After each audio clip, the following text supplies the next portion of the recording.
Assalamualaikum warahmatullahi wabarakatuh. Anak-anakku kelas 5 yang Pak Guru sayangi, yang tentunya saat ini kalian masih berada di rumah. Mudah-mudahan kalian semua beserta keluarga di rumah selalu diberikan kesehatan oleh Allah Subhanahu wa taala. Amin ya rabbal alamin. Nah, anak-anakku kelas 5 yang Pak Guru banggakan, mari kita mulai pembelajaran akidah akhlak kali ini dengan ucapan Bismillahirrahmanirrahim. Adapun tujuan pembelajaran yang akan kita pelajari pada hari ini, yaitu Pak Guru berharap agar kalian dapat menjelaskan dan menyebutkan adab-adab ketika kalian bertamu, sehingga kalian dapat mempraktekkan dalam kehidupan sehari-hari bagaimana sikap kalian ketika bertamu kepada orang lain, bertamu kepada teman, atau menerima tamu yang sedang datang ke rumah kita. Nah, anak-anakku yang Pak Guru sayangi, bertamu dalam Islam itu diistilahkan dengan silaturahim. Ya, silaturahim itu merupakan akhlak baginda Kanjeng Nabi Muhammad sallallahu alaihi wasallam. Kita dianjurkan oleh beliau untuk selalu silaturahim kepada teman, keluarga, kerabat kita, sahabat kita, tetangga kita. Sehingga beliau menyampaikan bahwa orang yang sedang silaturahim atau senang bersilaturahim, ya, sering bersilaturahim, maka orang itu akan dipanjangkan umurnya oleh Allah dan juga akan diluaskan rezekinya, akan dimurahkan rezekinya oleh Allah Subhanahu wa taala. Oleh karena itu, mari kita laksanakan apa yang telah menjadi anjuran baginda Nabi, yaitu diantaranya adalah silaturahim. Di dalam Islam juga disebut dengan ketika kita bertamu, maka dikatakan berziarah. Namanya li ziarati, yaitu untuk berkunjung, bertamu kepada sahabat kita, kerabat kita, atau tetangga kita. Jadi bertamu itu tidak harus menunggu hari raya Idul Fitri. Bertamu itu tidak harus menunggu hari raya Idul Adha. Sewaktu kita ada kesempatan untuk bertamu, ayo kita bertamu, silaturahim. Ya, sebagaimana yang telah disampaikan oleh baginda Nabi. Jadi keutamaan bertamu itu luar biasa, mengikat hubungan kita, memantapkan kebersamaan kita. Ya, apalagi kita yang tidak punya pekerjaan, insya Allah dengan bertamu ada pekerjaan. Ya, itu salah satu contoh manfaat dari bertamu. Nah, anak-anakku yang Pak Guru sayangi, ya, apa sih adab bertamu itu? Ya, jadi ketika kita bertamu kepada orang lain, maka yang pertama harus kita ketahui waktu. Jangan sampai kita bertamu kepada orang lain pada waktu orang lain sedang tidur, sedang beraktivitas. Carilah waktu yang tepat. Ya, kalau perlu sebelum bertamu telepon terlebih dahulu. Siapa tahu orang itu yang akan kita kunjungi tidak ada di rumah, atau sedang ada aktivitas, atau sedang istirahat, maka minta izin dulu, telepon dulu. Ya, kalau nggak punya telepon, ya udah kita datangi kerabat kita, kita kunjungi kerabat kita, yaitu ketika sedang santai. Ya, jangan sampai mengganggu aktivitas orang yang kita temui. Jadi bertamu itu banyak. Ya, ada yang bertamu karena kangen, ada yang bertamu karena ada keperluan bisnis, ada yang bertamu karena sedang takziah, ada yang bertamu karena menjenguk teman yang sakit, dan lain sebagainya. Jadi banyak tujuan bertamu yang menjadi alasan orang itu bertamu. Yang penting di situ adalah ingin tabi kepada baginda Nabi, ingin melaksanakan apa yang telah dianjurkan baginda Nabi, sehingga kita akan mendapatkan pahala bertamu tersebut. Nah, anak-anakku yang pertama kalian harus mengetahui, ya, ketika kita bertamu maka kita harus tahu waktu. Nah, anak-anakku coba kalian lihat buku paketnya halaman 47 ya, di buku paket yang pinjaman dari madrasah itu dibuka halaman 47. Itu adab-adab bertamu. Setelah kita mengetahui mana kapan waktu yang tepat bertamu, maka setelah kita bertamu, maka jangan lupa ketuk pintu dan mengucapkan salam. Tok tok tok, assalamualaikum. 3 kali mengucapkan salam sambil mengetuk pintu tidak ada jawaban, maka berarti kita harus kembali ke rumah. Kita harus pulang, jangan memaksakan diri. Kalau kita ketuk pintu 3 kali kemudian nggak keluar, justru kita masuk, itu namanya mau bertamu, mau bermaling ya. Nggak boleh, aturannya harus pulang, harus kembali kalau 3 kali tidak ada orang, tidak ada menjawab. Bisa saja orang itu sedang di luar rumah atau sedang beraktivitas atau sedang tidur atau istirahat. Nah, tata cara adab ketika ngetuk pintu itu jangan menghadap pintu, tok tok tok, diam begini, tidak, tapi tok tok tok. Jadi kita harus membelakangi pintu. Ya. Apa artinya? Jangan sampai kita melihat apa yang ada, isi yang ada di rumah itu. Ya, kalau bahasa mengetuk pintu, menghadap pintu itu seakan-akan kita akan mengawasi ada apa di dalam, ada orangnya enggak, kalau enggak ada saya masuk. Nah gitu. Makanya disunahkan untuk tidak menghadap pintu itu. Tok tok tok, mengalihkan pandangan. Ya, itu namanya adab untuk bertamu. Ya, 3 kali tidak ada jawaban maka harus pulang. Jadi ketika mengucapkan salam tidak ada jawaban maka harus pulang. Dan apalagi ketika kita nengok-nengok begini, tok tok nggak ada orang, sampai nengok di jendela dilihat, itu nggak boleh. Ya, itu namanya nggak sopan. Adabnya tidak boleh. Itu tidak dibolehkan oleh baginda Nabi. Bahkan baginda Nabi itu ada seorang sahabat yang datang kepada baginda Nabi, hendak mengucapkan salam, kemudian suruh keluar lagi, keluar lagi, ucapkan salam, minta izin seperti itu. Kemudian yang kedua, minta izin masuk, tok tok tok. Nah, berjabat tangan ya, dengan tuan rumah orang yang kita datangi harus berjabat tangan, salaman kepada orang yang kita tuan rumahnya itu. Kita harus salaman, assalamualaikum, salaman, alhamdulillah baik. Ada juga tradisi sampai peluk kanan peluk kiri kalau sejenis ya.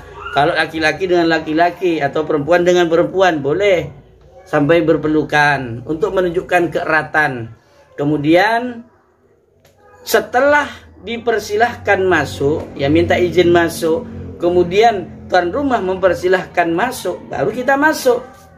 Jangan duduk dulu sebelum tuan rumah mempersilahkan. Monggo silakan duduk, baru kita duduk. Jangan duduk tanpa disuruh, duduk. Nah, setelah duduk tentunya ketika kita duduk ya tentunya nanti akan ada hidangan. Nah, ini ada tata cara juga ketika ada hidangan. Kalau ada hidangan, misalnya hidangan teh, kopi atau air yang harus habis ya dihabiskan. Karena eman nanti bisa dibuang mubazir. 1 gelas misalnya air dihabiskan atau 1 gelas teh dihabiskan. Tapi kalau 1 tenung besar itu jangan dihabiskan.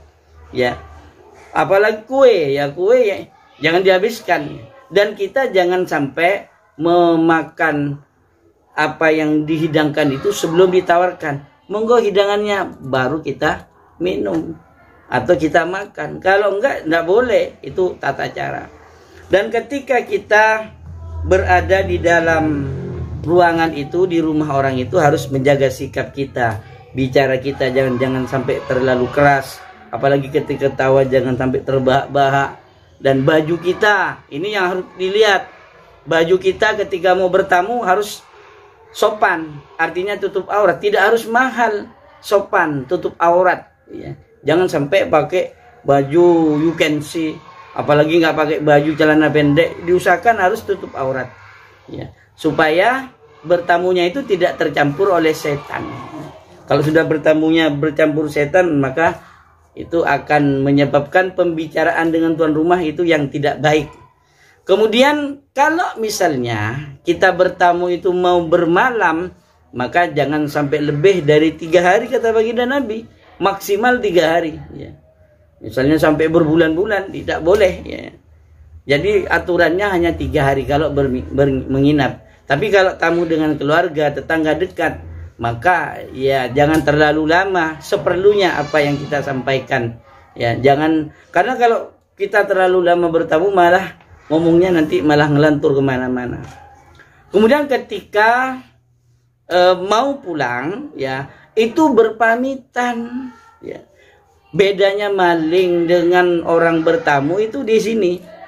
Ketika datang nggak pamitan, pulang pun nggak pamitan, itu maling. Tapi kalau orang bertamu datang berpamitan, pulang pun berpamitan dan berjabat tangan dan bersalaman. Kemudian terakhir mengucapkan salam, wassalamualaikum warahmatullahi wabarakatuh, dijawab oleh tuan rumahnya. Jadi itu adab bertamu. Dan juga ada adab orang bagaimana ketika kita menerima tamu. Ya sama juga menerima tamu. Kalau ada orang yang masuk, assalamualaikum, waalaikumsalam, berjabat tangan, kita langsung silakan, monggo silakan masuk, monggo silakan duduk. Kalau ada hidangan ya kita disunahkan untuk memberikan hidangan apa adanya sudah. Ada air ya kasih air.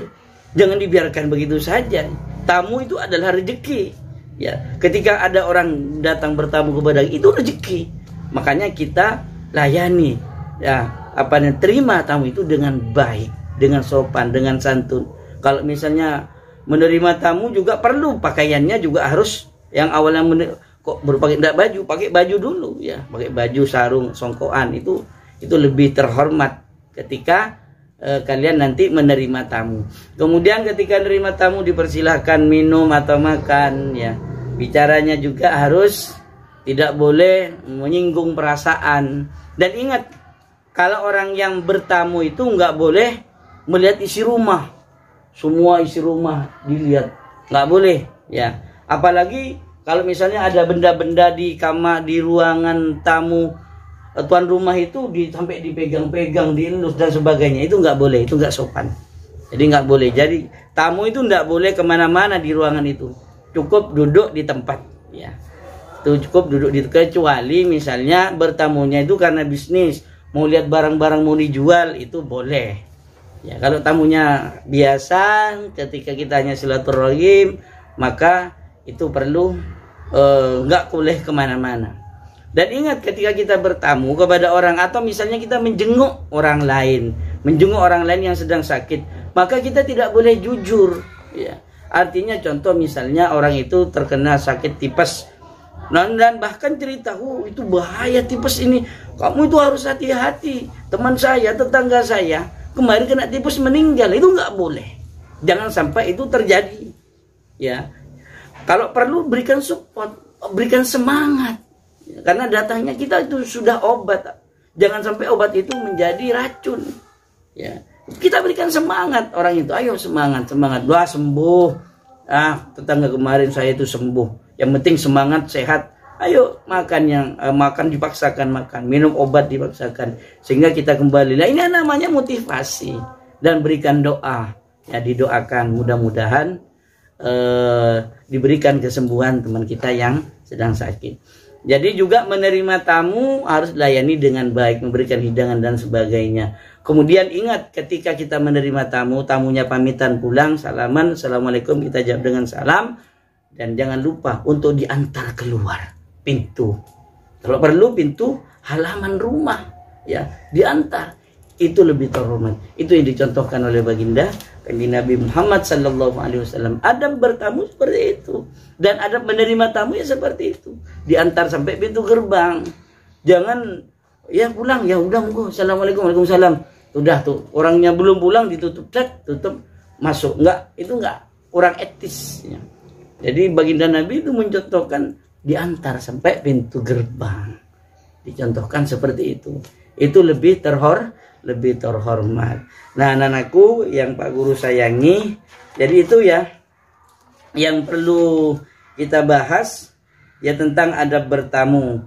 Dan di sini di dalam buku paketnya halaman 51 juga ada waktu yang tepat ketika bertamu, yaitu diantaranya waktu sebelum sholat subuh, ini waktu sholat atau waktu zikir, ini nggak boleh ya, waktu istirahat atau tidur siang setelah sholat isya karena sudah malam, itu nggak boleh ya. Waktu-waktu yang tidak tepat untuk bertamu yaitu waktu-waktu sedang beraktivitas, sedang beristirahat, atau ya sedang sholat, atau sebelum subuh. Nah ini antik ya. Kemudian hikmah bertamu, sebagaimana yang Pak Guru sampaikan tadi, bahwa orang yang bertamu itu akan dapat mengikat persaudaraan dan juga akan menambah rezeki bagi kita ya, dan dipanjangkan umurnya oleh Allah Subhanahu wa taala dengan sebab kita bertamu.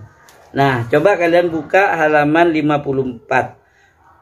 Mengapa bertamu harus diatur dalam syariat Islam? Nah, kenapa bertamu harus diatur? Supaya tujuan bertamu itu, niatan yang bertamu itu niat baik, tidak berubah menjadi tidak baik.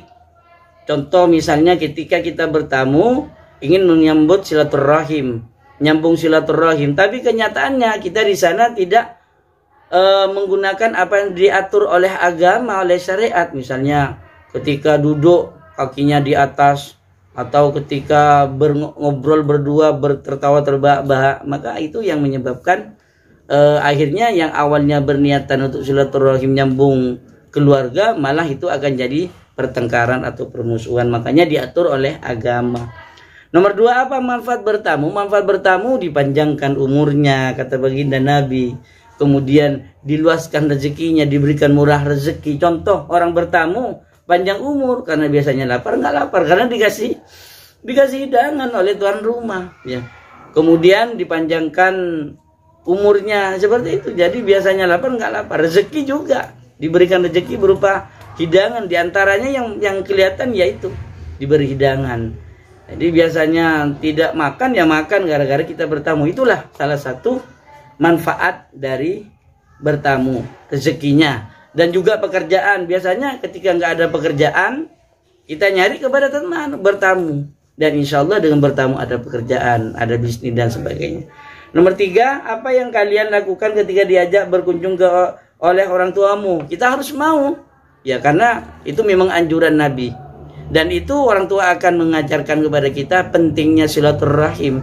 Biasanya orang tua itu mengajak bertamu kepada teman, sahabat orang tua, dan juga keluarga, supaya kita mengenal dengan keluarga kita. Kemudian nomor 4, apa sikap kalian ketika berkunjung ke teman yang sakit?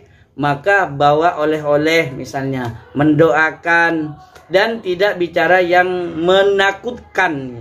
Misalnya seperti Pak Guru sampaikan tadi, tetangga saya sakit kayak kamu, meninggal dunia keesokannya. Nah, itu nggak boleh ya, didoakan, diberikan semangat.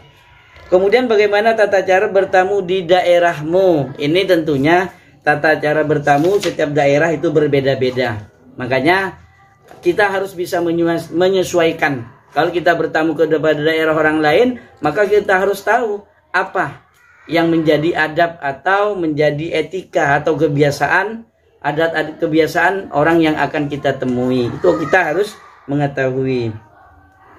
Halaman 56 kalian buka ya. Mengapa harus beradab ketika bertamu? Ya, supaya bertamunya kita berkah.